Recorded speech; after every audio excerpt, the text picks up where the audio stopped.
A king's ambition, a nation's pride, launched with unprecedented fanfare on a warm summer's day in 1628. Yet, within mere minutes, this magnificent warship, christened the Vasa, began a terrifying, irreversible plunge towards the cold Baltic seabed. What unseen, insidious force could claim such a colossal vessel, not by storm or foe, but in plain sight of thousands? For 333 long years, she lay entombed, a silent, dark testament to a spectacular, tragic human hubris and engineering oversight. Her timbers, adorned with hundreds of intricate carvings, settled into the soft mud, slowly becoming a ghost ship of legend. The Swedish flagship, intended to project immense naval power across the Baltic, never truly completed its inaugural journey. Instead, the Vasa presented an immediate, profound mystery, baffling 17th century engineers and historians alike with its swift demise. This was no act of war, no treacherous gale. Instead, the Grand Vasa carried a fatal flaw deep within her very structure. Engineers today still ponder how such a monumental oversight could doom a nation's flagship before its true mission even began. Her builders believed they had crafted maritime perfection, yet unknowingly designed a catastrophe destined for immediate watery burial.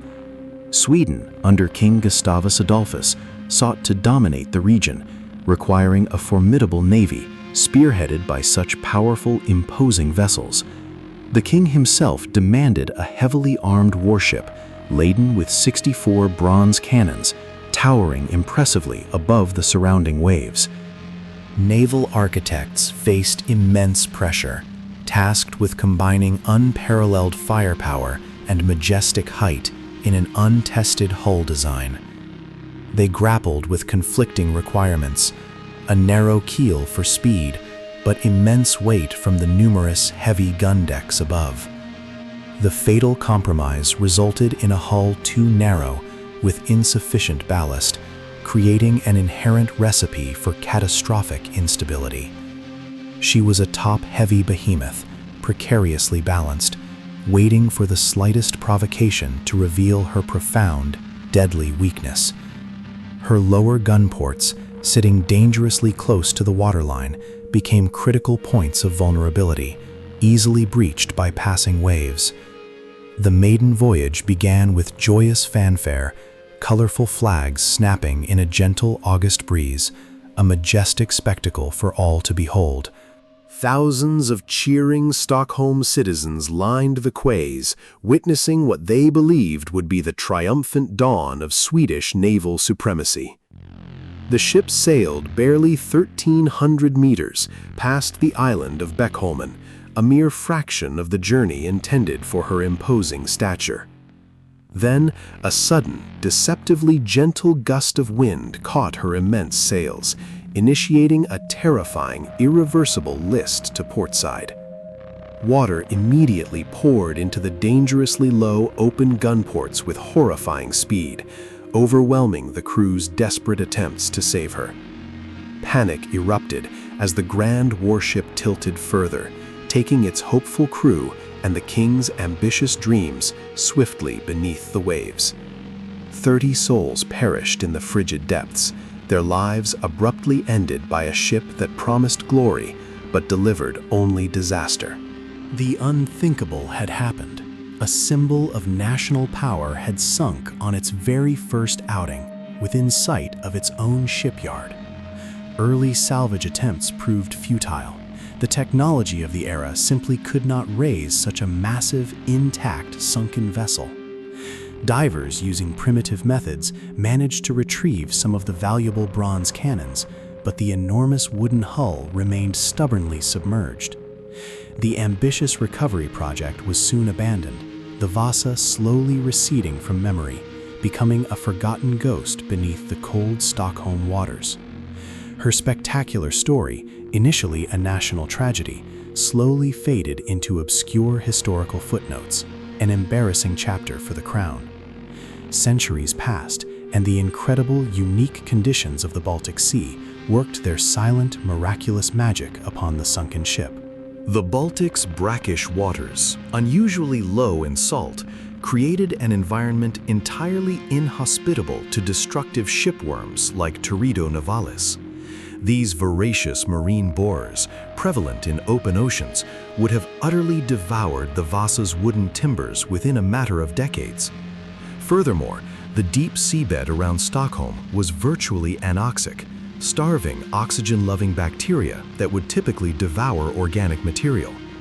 This rare, fortuitous combination offered the Vasa an unintended, miraculous preservation, a perfect, dark embrace within its watery tomb.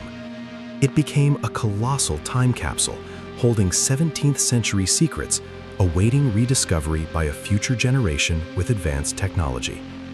Centuries later, in the 1950s, marine archaeologist Anders Franzén tirelessly sought the elusive wreck, driven by obscure historical records.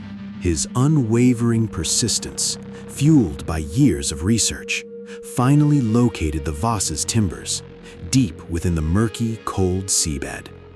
This momentous discovery sparked an audacious, unprecedented salvage ambition, inspiring a nation to reclaim its lost flagship from the deep.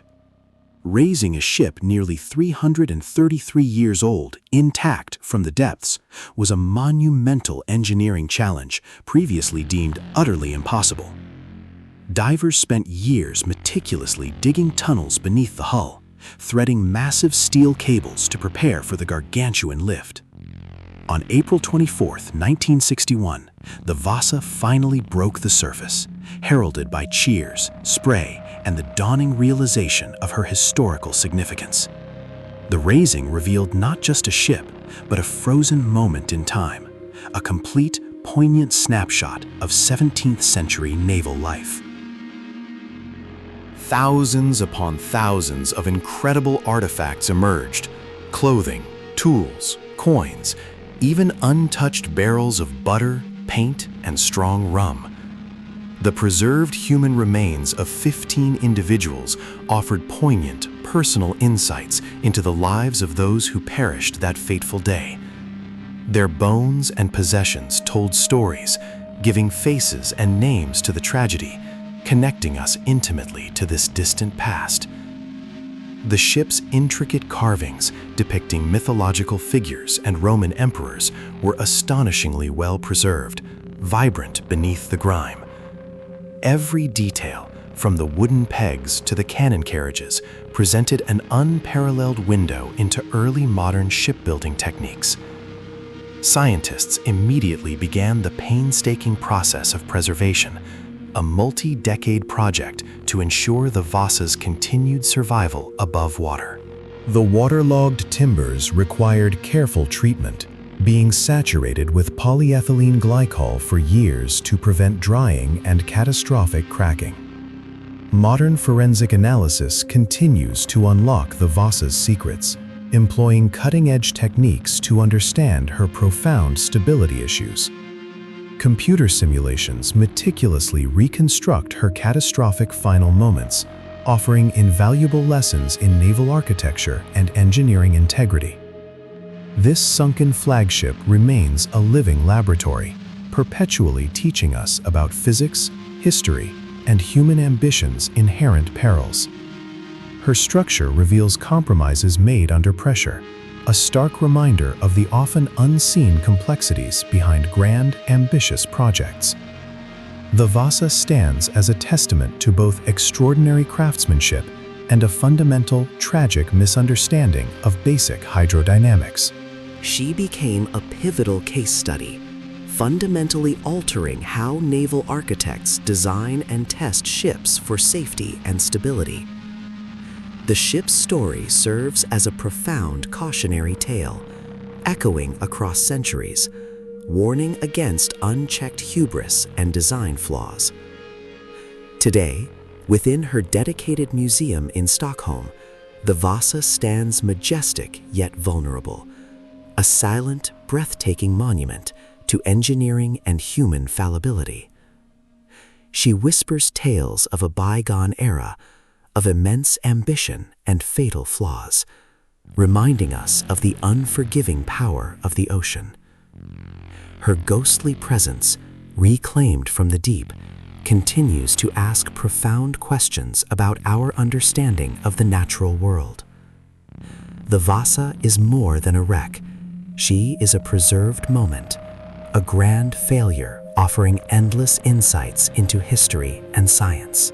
Every timber, every carving, every recovered artifact holds a fragment of a story, a whisper from the past, forever captivating. Despite decades of study, the full psychological impact of her sudden public sinking on the Swedish people remains a compelling, elusive mystery. Why were fundamental stability calculations seemingly overlooked or ignored during such a crucial, high-stakes construction project? The full extent of political interference versus pure engineering misjudgment in her ill-fated design continues to be debated fiercely.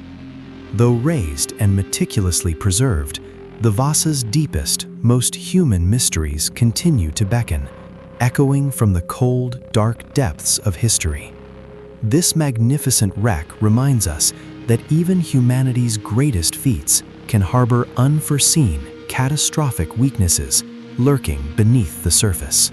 She stands, a tangible link to a past moment where grand aspirations collided tragically with the immutable laws of physics. The sea, a timeless witness, holds countless such stories, silently awaiting discovery, each a profound lesson from the abyss. The Vasa serves as a stark, enduring reminder that even the most celebrated achievements can be fragile, prone to unforeseen vulnerabilities. She is a powerful symbol, not of defeat, but of resurrection and the enduring human quest to understand past failures. The ship herself, despite her tragic beginning, has achieved a form of immortality, continuing her silent, poignant journey. Her story resonates, a timeless echo from the deep, forever challenging our perceptions of invincibility and engineering prowess.